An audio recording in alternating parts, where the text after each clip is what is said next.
msingi sana hapa amejaribu kuijenga Shija na hili ni swala la matumizi ya kodi au maliasili kwa upana wake. Watu wanatakiwa kuelewa kwenye taifa ambalo lina rasilimali kama Tanzania, tuna makaa ya mawe, tuna bandari, tuna dhahabu, tuna madini hadimu, na pia tuna madini yasiyopatikana sehemu yoyote na madini ambayo sasa hivi dunia inayataka. Serikali haiwezi kuendeshwa shughuli zake kwa kutumia kodi. Kodi inatakiwa iende moja kwa moja kwenye shughuli za maendeleo, mabarabara hayo, program za kuwezesha watu kunyanyuka, lakini haiwezi kawa hiyo ndio inanunua V8, ina finance ofisi ya sijui mkuu wa wilaya, hiyo ofisi ya rais inaendesha sijui TC, mambo yote ya kipumbavu kama hayo. Tuna nchi ngumu ambayo alikuwa anaelezea hapa, pamoja na mauaji wanayoyafanya, kwa sababu hata hawajui wanachokifanya, hawana ubunifu. Kwa ujumla unakuta kwa mfano hata hiyo bandari ambayo itakiwa iwe tu kitu ambacho labda kingeweza kutunyanyua kama taifa, unakuta ndio amepewa mtu kama GSM, yani mtu anapewa bandari, ni mfanyabiashara anasafirisha mzigo, anatoa China, anatoa Marekani.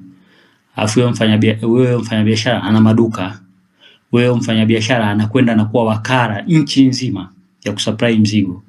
Alafu mtegemee huo uchumi usihamie kwao huko Yemen.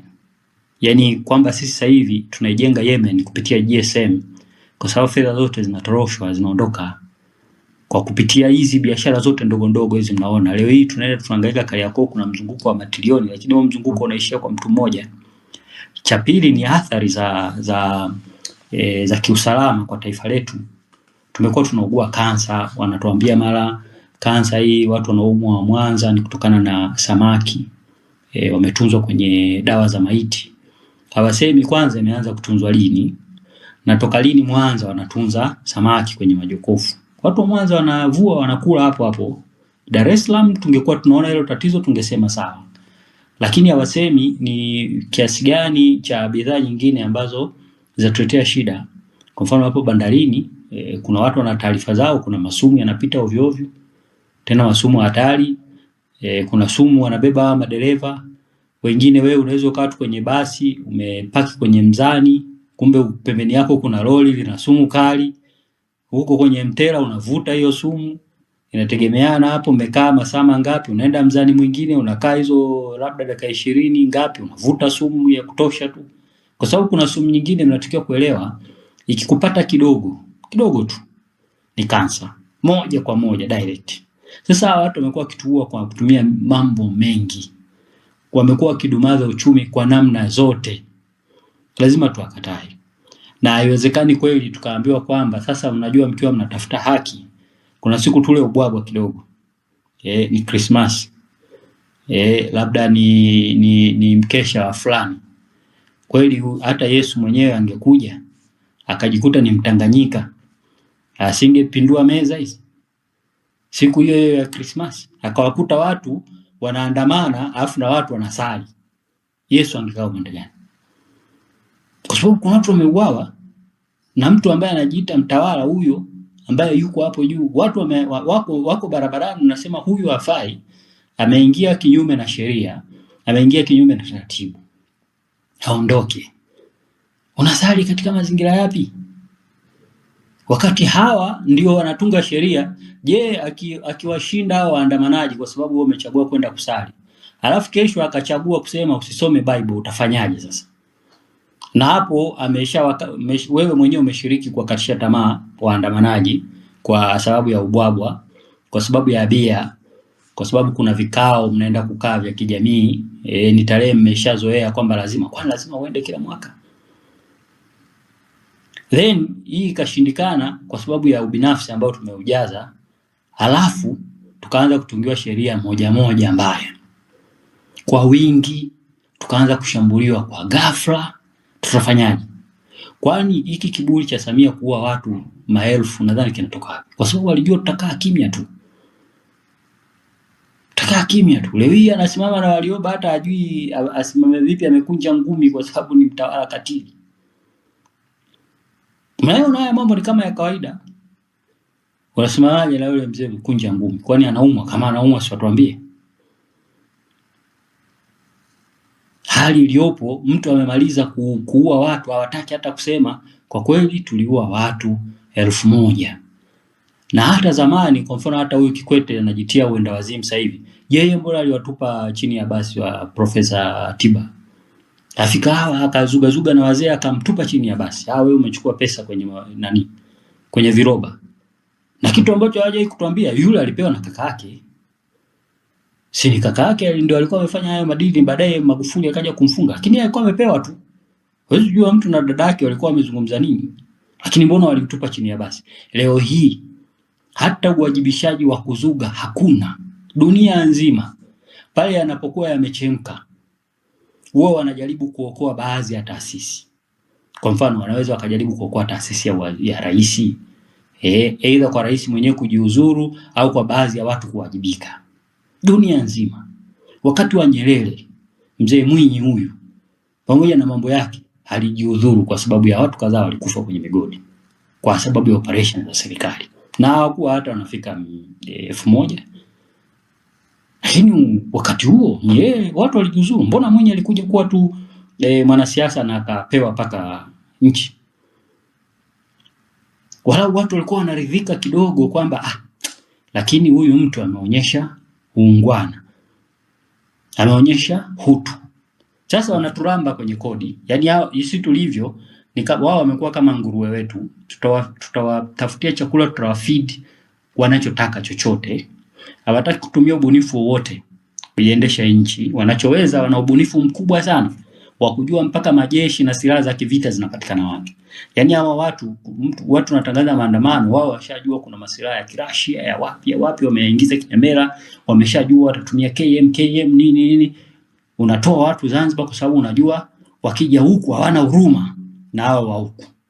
Kwa sababu hawa labda wakianza kuua ndugu zao kidogo wataanza kujisikia vibaya, au mtu anaweza kujikuta yeye ni askari anakaa Kimara, mwanae yupo na nini, unaenda unaleta wageni kabisa, wanashuti watu. Ni ubunifu huo walikaa wakaupanga. Lakini hawana ubunifu wote, labda let's say kuweka mabwawa, kukusanya maji. Mvua ikikata wanawaambia sasa unajua mvua imekata bana, maji hamna. Sasa kuna haja gani ya kuwa na DAWASCO? Kama wao kazi yao ni kwamba maji yakikata ishara maji hamna. Nchi nzima mnawekewa mgao. Na hao wanaogopa Madagascar.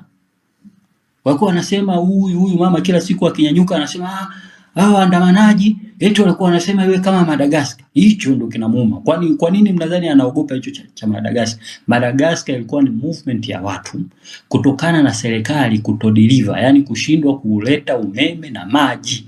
Yani mtakao kuelewa concept ya Madagascar yani unaweza sema ni ina ufanisi mkubwa, kwa sababu ilikuwa ni kwa ajili ya kuishikilia serikali kuwajibika. Yani haikuwa siasa kabisa. Si kwamba eti huyu mwanasiasa tumtaki sera zake mbaya. Nyie kama serikali mmekaa hapo serikalini kwa muda mrefu. Sisi huku tunakula mgao wa maji, tunakwenda kwenye magari tunanuka vikwapa. Yaani mtu wa Dar es Salaam sasa hivi joto hili yaogi siku 2-3 anaugua maupele, anajitibu kila aina ya matatizo. Anakuwa nayo, ananuka everything. Alafu hao waliopo pale madarakani hakuna tatizo lolote. Hawajali. Hakuna shida. Ndio maana lazima tuwe watu wastaarabu. Sisi ustaarabu wetu lazima ufike hatua ni kudai hizi haki zetu. Hizi haki ambazo hawataki tuwe nazo. Leo sifa za polisi alituambia Simbachaweni. Sifa za polisi ni D2. Kushika mtutu, kwa sababu huwezi ukafanya jeshi la polisi lile la wasomi. Hayo aliyasema Simbachaweni wakati ule wa mara ya kwanza akiwa waziri wa mambo ya ndani. Sasa hivi polisi wanasimamia mitaala chuo kikuu. Yaani profesa anakaa anafundisha pale, au daktari anakaa anafundisha pale, dokta mzima. Polisi wanamwambia wewe unafundisha maandamano. Ana D2. Hajawahi hata kukojoa kwenye choo cha chuo. Huyo ndio anakwenda anasimamia elimu ya chuo. Mnategemea huyu mama anataka kulipeleka wapi taifa? Maana mara nyingi madikteta wanashambulia mifumo ya elimu, mifumo ya maendeleo ambayo ni kama afya. Mnakuwa mnaugua mara nyingi, kwa sababu lazima muelewe kwa nini hamponi yani nchi nzima UTI inakuwa shida. Yani kwa nini UTI ni shida? Yani mnadhani hiyo tatizo kwamba lipo tu kwamba haliwezi kuondoka? Lazima kuwa na gonjwa la kudumu katika nchi hiyo. Yani Tanzania lazima muda wote wanatengenezeaga magonjwa ya kudumu. Ukipata kapesa kidogo kanunue dawa za UTI.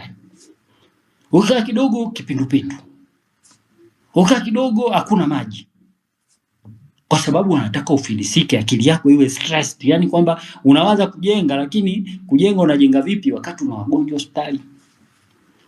Wakakosea wakaweka afya toto kwa ajili ya kumsaidia mtoto mdogo apate huduma zote kwa wepesi. Baadaye wakaja kugundua hawa watoto wanaenda hospitali kiurahisi. Na ndipo ikatoka taarifa watoto wengi wamedumaa. Kwa sababu sasa watoto wanaweza kuaccess hii mifumo ya afya. Na huko ndio siri kaanza kutoka. Mpaka Njombe huko kuna watoto wamedumaa. Njombe inawezekanaje ikawa na mtoto aliyedumaa? Haya mambo lazima tuyapiganie kwa sababu hatujui hawa watu wanatuua kwa namna nyingi, kwa namna mbalimbali. Leo hii kuna hata kwenye kilimo huko wanasema weka kilimo, kuna madawa hapo. Ukijiuliza haya madawa yanatoka wapi? Yanatumika kwenye umwagiliaji, na kwa nini wakulima wanapata makansa? Bado hujafika kwa mlaji huko. Hizo shida zote hawa masehemu wanazijua. Na ndio maana huyo Samia mwenyewe anatuhumiwa, hata kuna vitu anaagiza nje. Mnadhani kwa nini anaviagiza? Kwa sababu vya ndani vyote washamshtua, washamwambia huku tushacheza huku. Hapa kuna kansa, hii ni kansa, hii ni kansa, hii waya wa umeme ni mbovu na nini. Kwa hiyo msizani kama hawa CCM wanapokuwa wana import vitu au wanaporuhusu vitu kutoka nje ni kwa sababu tu kwamba labda wana ufahari peke yake. Hapana, ni ufahari pamoja na tahadhari ya kutopata magonjwa. Ocean Road hiyo imejaa. Kwenye nchi ambayo watu wanakula organic food. Yani sisi chakula chetu unatupa hapo mbegu, sijui nini umepata. Kwa nini kansa imetamalaki? Ya kila namna. Hasa kwa wamama. Kwa sababu hao ndio wanafanya shughuli nyingi sana. Na siku hizi hata mama akienda tu hospitali kwa operation kidogo, baadaye utamsikia mama ana kansa ndani ya tumbo. Sasa tungekuwa na nchi tumeikomboa. Jaribu kufafanulia, tungekuwa tuna nchi tumeikomboa. Sasa hivi tungekuwa hata na kamati yenyewe kabisa. Bana hebu tuambie hawa watu wa Ocean Road wanaugua ya magonjwa yanatoka wapi? Tungekuwa tunaenda kwenye shule hizi zetu tunawaambia mtaala tunautaka uwe hivi. Hivi kweli leo hali ya hawa watoto wetu tulionao watakuja kupambana na watoto wa Mchina kweli? Kama maji ya kunywa tu huyo mtoto anakuwa nyumbani, ameamka asubuhi hawezi kuoga. Mtoto mdogo hawezi kuoga aende shule. Akirudi jioni mamake anakwenda kuchota maji bondeni. Hii ni psychological torture wanatufanyia. Kama tunaonaga tu hivi vitu yani hawakwambii wewe wala hawakuhamasishi ukusanye maji. Yani sera ile kwa mfano kwamba serikali kabisa piga kampeni kama walivyopiga kampeni ugonjwa wa ukimwi kwa sababu na wenyewe walikuwa wanaupata. Kwamba bwana maji mvua inaponyesha unapojenga nyumba, hebu jaribu nyumba yako iwe na madude ya kukusanya maji. Wakafuatilia mpaka mabati yawe salama, wakaanza kuambia watu usikusanye maji kwa sababu haya mabati yana sumu. Kivipi? Nani karuhusu mabati yana? Tumetengenezewa maboksi, kwa hiyo tunakaa tunahangaika. Yaani tuko kama panya ambao wanawindwa. Sasa hizi aina ya stress hatuwezi kuachana nazo bila hii CCM kuifuta. Kwa sababu hawa ni magaidi. Russia anashambulia mifumo ya umeme huko Ukraine. Ili wakose umeme wateseke. Wale wako vitani. Russia anashambulia mifumo ya maji wateseke. Huku Ukraine wakose hizo huduma. Tutamuelewa Russia anapambana. Sasa sisi tunapambana, nani anatushambulia huyu wa kutunyima mpaka maji? Kwa sababu msiambiwe ni mvua, tatizo sio mvua. Maji tungeweza kukusanya kama sera zingekuwa bora. Viwanda vingeweza kuhamasisha vijichimbie visima.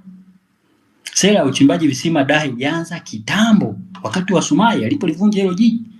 Tukiwa wadogo tulikuwa tunajua hiyo shida ya maji. Nimeshaanza kupata fahamu kidogo, hata siasa unaijua. Sumaye akavunja hilo jiji, baadaye wakachimba visima vingi sana. Lakini baadaye walipogundua hii tunawasaidia wananchi, walistop ile miradi. Kwa nini?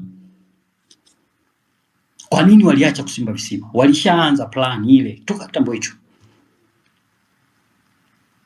ikastop completely, kwa sababu CCM wana wachawi ambao kazi yao ni kukaa kwamba hivi tunamtaabisha vipi huyu mwananchi asije akarelax, ameshiba akaanza kufikiria mbona yule mwenzangu ana V8 lakini kazi yake haieleweki.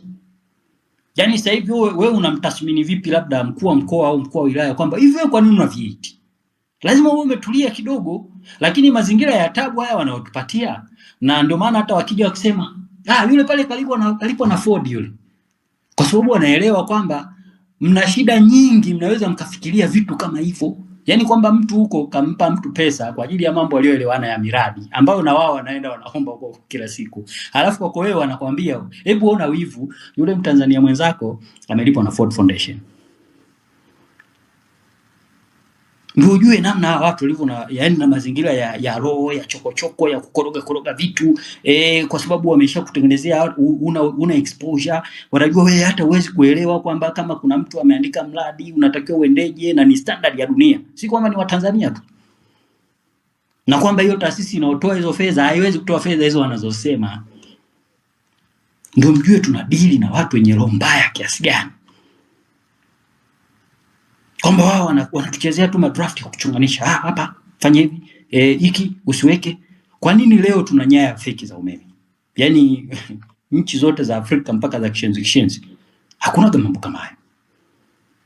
Maagizo ambayo Samia anayafanya kwa jeshi, hata Kongo wale jamaa wanaga viatu, wale wanajeshi hawana hata silaha, huwezi kusikia maagizo yale wanapewa wale jamaa wa Kongo. Hii Kongo hii ndio jeshi lao wamchekea, unakuta mwanajeshi ana suruali imechanika matakoni na nini, lakini hawapewi maagizo ya kijinga wanapewa jeshi. Sababu wote wamechezewa akili na mifumo tumewekewa ambayo ni ya kufanyaje, ya kushambulia kisaikolojia. Lazima tuelewe, lazima tujitoe kwenye shimo la fikra, yani fikra tuliochezewa na hawa CCM. Wakawa wanatuambia Kenya watu wabaya sana hawa, Kenya wezi. Wote hapa tukija tukizungumza kuhusiana na tabia za Wakenya hawa CCM walivyotufundisha, ni wezi, ni matapeli, wajanja. Kumbe walikuwa wataki tushtuke. Wale wa kule washaga shtuka. Upande wa pili kule huwezi kuwafanyia mambo ya kijinga. Unajua sasa hawa Tanzania hawa tukishawaambia wale ni majizi, wale matapeli, hizo ni labda kama ni intermarriage, ushirika na nini, hakuna. Kwa hiyo yatabaki gizani.